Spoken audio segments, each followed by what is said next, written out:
Welcome back as a fellow traveler on the Liberty Road.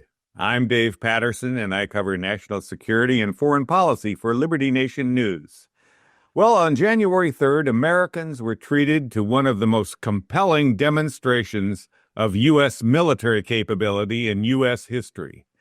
The snatch and grab of Venezuelan President Nicolas Maduro and his wife Celia Flores from one of the most secure and heavily guarded facilities in Venezuela was an exercise in perfect coordination of U.S. joint forces and the application of U.S. unique combat capabilities.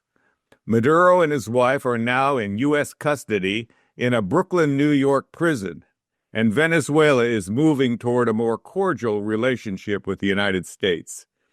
As Secretary of State Marco Rubio explained during interviews with multiple media outlets, the U.S. is now, quote, running the direction, unquote, that makes things move forward for Venezuela.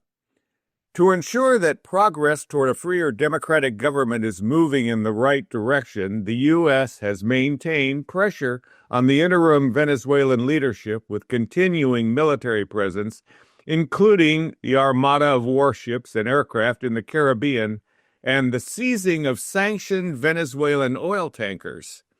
Since Operation Absolute Resolve began in September, the U.S. has seized 5 sanctioned tankers.